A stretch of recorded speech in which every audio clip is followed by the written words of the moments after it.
നമസ്കാരം. ഈരാറ്റുപേട്ട ഈരാറ്റുപേട്ട ഏറ്റവും പ്രസിദ്ധമാകുന്നത് ഒരുപക്ഷെ പി സി ജോർജ് പറഞ്ഞിട്ടാണ്.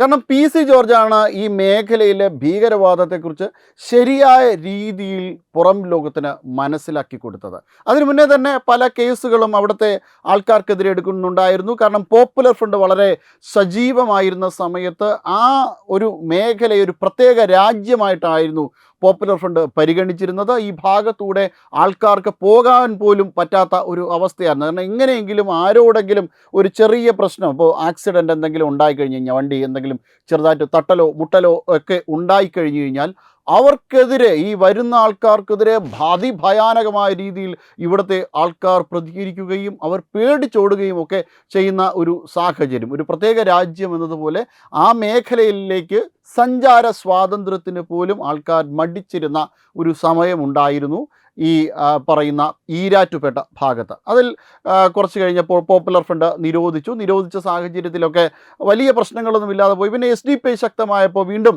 ആ പ്രശ്നം തല ഉയർത്തി തുടങ്ങി. ഇപ്പോൾ വളരെയധികം ശക്തമാണ് അവിടുത്തെ SDP.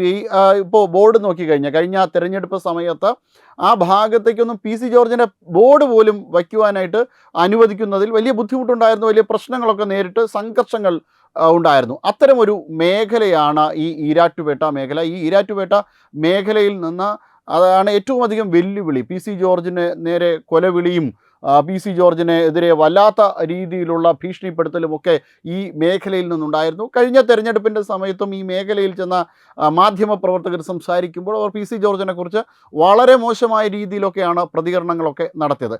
അത്തരമൊരു സാഹചര്യമാണ് ഈ പറയുന്ന ഈരാറ്റുപേട്ട മേഖലയിലുള്ളത്. വാഗമൺ, പൂഞ്ഞാർ, പാല, ഭരണങ്ങാനമൊക്കെ പോകുന്ന സമയങ്ങളിൽ ഈ ഈരാറ്റുപേട്ട ഭാഗത്തെയാണ് പ്രധാനമായിട്ടും അതുവഴി പോകുന്ന ജനങ്ങൾ, യാത്രക്കാർ ആശ്രയിക്കുക. പക്ഷേ ആ ഭാഗം, അതുവഴി ഈ ഭാഗങ്ങളിലൊന്നും പോകാനായിട്ട് മനസ്സമാധാനത്തോട് പോകുവാൻ വേണ്ടി പറ്റാത്ത ഒരു സാഹചര്യമാണ് ഈ ഈരാറ്റുപേട്ട ഭാഗത്തേക്കുള്ളത്. ഇന്നിപ്പോൾ പറയുവാനുള്ളൊരു സംഭവം, സുനിമോൻ എന്ന് പറയുന്ന ഒരു വ്യക്തി, അദ്ദേഹത്തിൻ്റെ കാറുമായിട്ട്, അദ്ദേഹം കോട്ടയത്താണ് താമസിക്കുന്നത്. വാഗമണ്ണിൽ നിന്ന് കോട്ടയത്തേക്ക് വരുന്ന സമയത്ത് ഈ ഈരാറ്റുപേട്ട ടച്ച് ചെയ്താണ് പോയത്. അപ്പോൾ ഈരാറ്റുപേട്ട ടച്ച് ചെയ്ത് പോയപ്പോൾ ഇദ്ദേഹത്തിൻ്റെ വാഹനത്തിന് മുന്നിലൂടെ ഈ അവിടുത്തെ പ്രായപൂർത്തിയാകാത്ത രണ്ട് കുട്ടികളെന്നാണ് അദ്ദേഹം പറഞ്ഞത്. 14-15 വയസ്സായ കുട്ടികളാണ് എന്ന് തോന്നുന്നു എന്ന തരത്തിലാണ് അദ്ദേഹം പറഞ്ഞത്. ഈ കുട്ടികൾ വണ്ടിയുടെ ഫ്രണ്ടിൽ കൊണ്ടുവന്ന് സഡൻ ബ്രേക്ക് ഇട്ട് ചവിട്ടുന്നു, ലക്കില്ലാത്ത രീതിയിൽ ഓടിച്ചുകൊണ്ടൊന്ന് ചവിട്ടുന്നു. അങ്ങനെ ഇദ്ദേഹം പെട്ടെന്ന് സഡൻ ബ്രേക്ക് ഇടേണ്ടി വന്നു. ബ്രേക്ക് ഇട്ട സമയത്ത് പുറകിൽ നിന്ന് വന്ന വാഹനം ഇദ്ദേഹത്തിൻ്റെ ഇന്നോവ കാറിൽ ഇടിക്കുകയുണ്ടായി. ഇന്നോവ കാറിന് സാരമായ രീതിയിലൊരു പ്രശ്നം പറ്റുകയും അത് പിന്നീട് പോലീസ് സ്റ്റേഷനിലേക്ക് കേസ് എത്തിക്കണം. അപ്പോൾ കേസ് എത്തിക്കണമെങ്കിൽ ഈ പറഞ്ഞ പോലെ യഥാർത്ഥത്തിൽ കുറ്റം ചെയ്ത ഈ കുട്ടികളുടെ സാന്നിധ്യം ആവശ്യമാണ്. കാരണം കുട്ടികൾ കൊണ്ടുവന്ന ഈ കാറിൻ്റെ ഫ്രണ്ടിൽ കൊണ്ടുവന്ന് ഈ വക പരിപാടി കാണിച്ചതുകൊണ്ടാണ് അദ്ദേഹത്തിന് അവിടെ സഡൻ ബ്രേക്ക് ഇടേണ്ടി വന്നത്. അതുകൊണ്ട് തന്നെ ഈ കുട്ടികൾ അവിടെ വേണം. അതുകൊണ്ട് അദ്ദേഹം നേരെ എന്ത് ചെയ്തു, കുട്ടികളുടെ കയ്യിൽ നിന്ന് താക്കോൽ ഇങ്ങ് വാങ്ങിയതോടുകൂടി പ്രശ്നം ആരംഭിക്കുകയാണ്. നാട്ടുകാർ കൂടി നേരത്തെ മുൻ സൂചിപ്പിച്ചതുപോലെ ഈ ഈരാറ്റുപേട്ടയിലെ നേരത്തെ പറഞ്ഞ SDP കൂടി, ആരാണ് നിങ്ങൾ താക്കോല് വലിച്ചെടുക്കാൻ, എന്താണ് പ്രശ്നം, ഈ കുട്ടികളെ എന്തിനാണ് ഇതാക്കുന്നത് എന്ന് പറഞ്ഞ് കുട്ടികളെ പരമാവധി സേഫ് ആക്കുക. ഈ തെറ്റ് മുഴുവൻ സുനിമോൻ്റെ തലയിൽ കെട്ടിവെച്ചുകൊണ്ട് സുനിമോനെ തല്ലിയില്ല എന്നേ ഉള്ളൂ, തെറിവിളി, പരുഷമായിട്ടുള്ള വാക്കുകൾ, അങ്ങനെ ഈ പ്രശ്നം സംഘർഷത്തിൻ്റെ പരമാവധി എത്തുകയാണ്.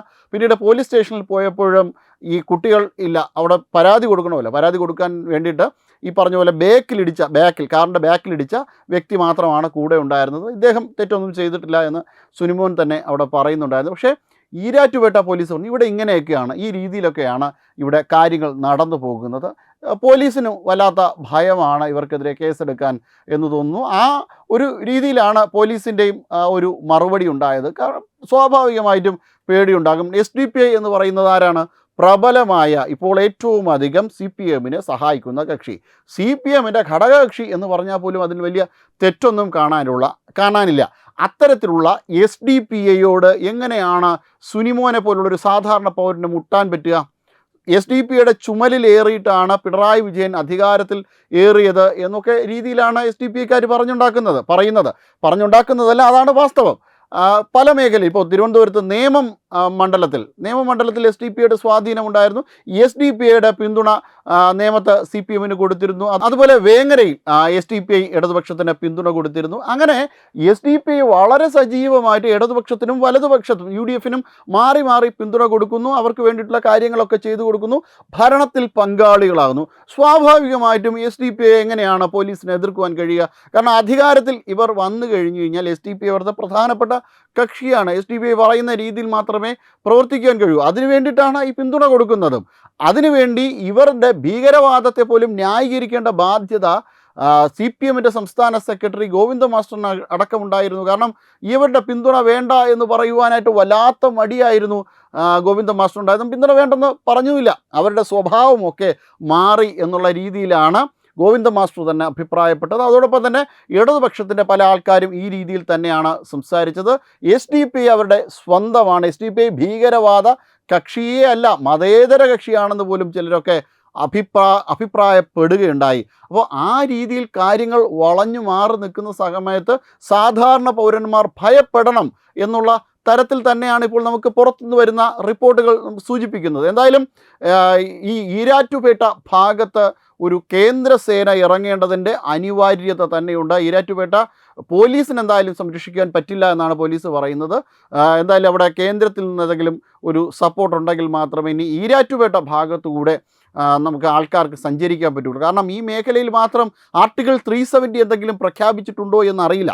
എങ്ങനെയാണെങ്കിൽ ഈ 370 കൂടെ പിൻവലിക്കേണ്ടി വരും. ആ തരത്തിൽ എന്തെങ്കിലും കോൺസ്റ്റിറ്റ്യൂഷൻ, എന്നാലും ഭരണഘടനാ ഭേദഗതി നടത്തുവാനായിട്ട് കഴിയില്ല. പക്ഷേ എന്തെങ്കിലും വളരെ സഹായത്തിൻ്റെ രൂപത്തിൽ എന്തെങ്കിലും ഒരു 370 എന്ന് പറഞ്ഞുകൊണ്ട് എന്തെങ്കിലും ചെയ്തു കൊടുത്തോ എന്ന് പോലും നമുക്ക് അറിയില്ല. അത്തരത്തിലാണ് അവർക്ക് കിട്ടുന്ന ഒരു പിന്തുണ. എന്തായാലും ജനങ്ങളിത് ചോദ്യം ചെയ്യേണ്ടതുണ്ട്. ഈ മേഖലയും കേരളത്തിലുള്ളതാണ്. ആ മേഖലയിൽ ഇത്തരത്തിലുള്ളതായിട്ടുള്ള ഒരു പ്രവർത്തനം നടക്കുന്നത് ഒരു കാരണവശാലും നമ്മുടെ സംസ്ഥാനത്തിനോ നമ്മുടെ ജനതയ്ക്കോ ഒട്ടും തന്നെ ആശാസ്യകരമായ കാര്യമേ അല്ല. അതുവഴി ജനങ്ങൾക്ക് മനസ്സമാധാനത്തോടുകൂടി യാത്ര ചെയ്യേണ്ടതുണ്ട്. Web desk Tatwamayi news. വിട്ടുവീഴ്ചയില്ലാത്ത നിലപാടുകളുമായി ദേശീയതയുടെയും സമാജത്തിൻ്റെയും ശാക്തീകരണത്തിനു വേണ്ടി തത്വമയിയുടെ ജൈത്രയാത്ര തുടരുകയാണ്. യൂട്യൂബിൽ മാത്രം തത്വമയിക്ക് 10 ലക്ഷം സബ്സ്ക്രൈബേഴ്സിലേക്ക് എത്താൻ ഏതാനും ചുവടുകൾ മാത്രമാണ് ബാക്കി. മറ്റ് സോഷ്യൽ മീഡിയ പ്ലാറ്റ്ഫോമുകളിലും തത്വമയിയുടെ നിറസാന്നിധ്യം തുടരുകയാണ്. ഈ അവസരത്തിൽ ഞങ്ങൾക്ക് നിങ്ങളോടുള്ള അഭ്യർത്ഥന ഞങ്ങളോടൊപ്പം നിൽക്കുക എന്നുള്ളതാണ്. നിങ്ങൾ ഉപയോഗിക്കുന്ന ഏത് സോഷ്യൽ മീഡിയ പ്ലാറ്റ്ഫോം ആണെങ്കിലും ഞങ്ങളുടെ വരിക്കാരാകുക, ഞങ്ങളെ സബ്സ്ക്രൈബ് ചെയ്യുക, നിങ്ങളുടെ സുഹൃത്തുക്കളിലേക്ക് തത്വമയിയുടെ ഈ സന്ദേശം പ്രചരിപ്പിക്കുക. ഞങ്ങളോടൊപ്പം നിൽക്കൂ, രാഷ്ട്രത്തോടൊപ്പം നിൽക്കൂ, ദേശീയതയ്ക്കൊപ്പം സഞ്ചരിക്കൂ.